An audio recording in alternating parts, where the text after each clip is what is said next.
नमस्कार प्यारे बच्चों, स्वागत है आपका आरबीएससी स्कूल शिक्षा में। आज अपना यूट्यूब पर पहला वीडियो है और आज से अपन शुरू करने जा रहे हैं कक्षा 10 के लिए पहला चैप्टर वास्तविक संख्या है ना। आरबीएससी हिंदी मीडियम के लिए अपन पढ़ रहे हैं, तो यहाँ से अपन कक्षा 10 के लिए पहला चैप्टर आज शुरू करेंगे और यहाँ से अपन कंप्लीट मैथ्स पढ़ेंगे। तो जुड़े रहिएगा चैनल के साथ और सब्सक्राइब जरूर कीजिएगा।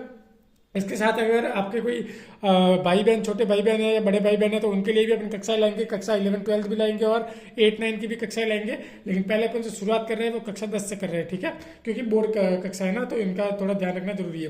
तो पहले अपन शुरू करते हैं वास्तविक संख्या। सबसे पहले अपन समझेंगे वास्तविक संख्या होती क्या है। देखो, वास्तविक संख्याओं का मतलब होता है वे सभी संख्याएं जिसमें परिमेय संख्याएं भी आ जाती है और अपरिमेय संख्याएं भी आ जाती है, ठीक है। आज अपन इसका सिर्फ परिचय पढ़ने वाले हैं, ठीक है। उसके बाद अपन इसके उदाहरण और प्रश्नावली भी हल करेंगे। तो वास्तविक संख्या वे संख्या होती है जिसमें सारी परिमेय संख्याएं भी आ जाती है और अपरिमेय संख्याएं भी आ जाती है, ठीक है। दो प्रकार की संख्या होती है, परिमेय और अपरिमेय। देखो, वास्तविक संख्या ये है तो एक और संख्या भी होती है जिसे अपन बोलते हैं काल्पनिक संख्या। काल्पनिक संख्या, उस पर अपन को ज्यादा दिमाग लगाने की जरूरत नहीं है। वो अपने अगर कोई मैथ्स लेगा तो 11th क्लास में आएगी, ठीक है। तो इसको अपन को नहीं पढ़ना है, अपन को सिर्फ पढ़ना है वास्तविक संख्याओं को। वास्तविक संख्या क्या होती है जिसमें परिमेय संख्या भी आ जाती है और अपरिमेय संख्या भी आ जाती है। अब आपके दिमाग में एक सवाल आ रहा होगा, सर कि परिमेय संख्या क्या होती है और अपरिमेय संख्या क्या होती है। तो वैसे तो आपने पढ़ रखा होगा, लेकिन फिर भी जिन बच्चों को नहीं पता अपन पढ़ लेते हैं। तो परिमेय संख्या वे होती है जिन्हें P/Q के रूप में लिखा जा सकता है, ठीक है। ये अपन बेसिक परिभाषा देख रहे हैं, अब होती क्या है वो भी अपन देखेंगे। तो परिमेय संख्या वे होती है जिन्हें P/Q के रूप में व्यक्त किया जा सकता है, लेकिन यहाँ पर क्या होना चाहिए, Q 0 नहीं होना चाहिए, ठीक है। ये इसकी एक कंडीशन है। अपरिमेय संख्या क्या होती है जिन्हें P/Q के रूप में नहीं लिखा जा सकता, नहीं लिखा जा सकता,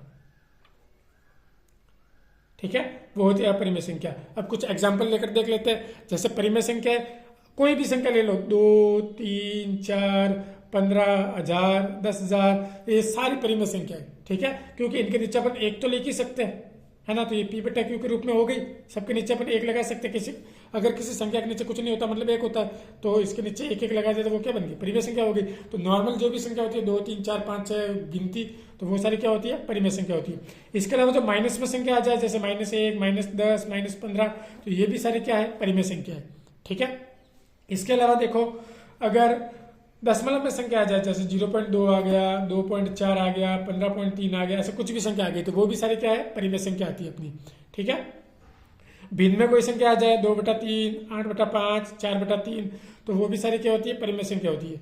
तो लगभग सारी संख्या परिमेय संख्या होती है। कुछ संख्या होती है जो अपरिमेय होती है, वो अपन अभी देखेंगे, ठीक है।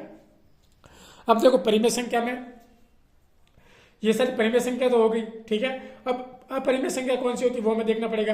तो अपरिमेय संख्या वो होती है जिन्हें P/Q के रूप में नहीं लिख सकते, मतलब ऐसी संख्या है जो अंडर में होती है और उनका कोई पूर्ण वर्ग नहीं होता। जैसे अंडर में आ गई 48, तो 48 का पूरा पूरा वर्ग अपन नहीं निकाल सकते, ठीक है। तो ये क्या हो जाएगी, अपरिमेय संख्या हो जाएगी।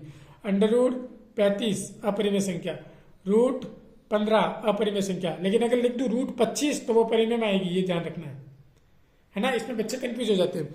√25 परिमेय में आएगी, क्यों आएगी, क्योंकि 25 का पूरा पूरा मान कितना होता है, 5 होता है। वैसे ये जो भी अपन समझ रहे वो क्लास 9th में आया होगा आपके, और 9th वाले बच्चे भी होंगे तो उन्हें समझ में आ जाएगा, ठीक है।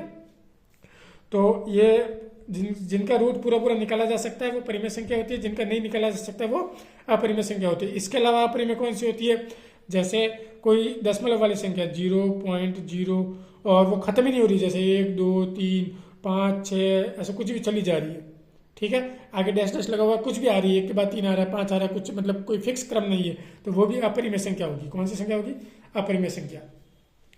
और लेकिन अगर ऐसा आ गया जैसे 0.35 और इसके ऊपर बार लगा हुआ आ गया, ठीक है, तो बार का मतलब क्या हो गया कि पीछे 3 5 3 5 3 5 बार बार आ रहा है, ठीक है। तो ये क्या हो जाएगी, परिमेय संख्या।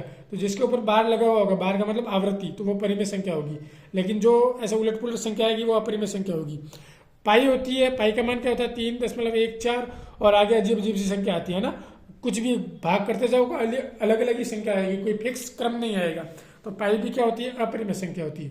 आपको समझ में आ गया होगा, उम्मीद करता हूँ वास्तविक संख्याओं के बारे में, है ना, कि इसमें परिमेय क्या होती है, अपरिमेय क्या होती है, ठीक है। आगे अपन पढ़ेंगे इसके जो फर्स्ट 1.1 प्रश्नावली शुरू करेंगे, इसमें अपन पढ़ेंगे LCM SCM और अभाज्य गुणनखंड निकालना पढ़ेंगे।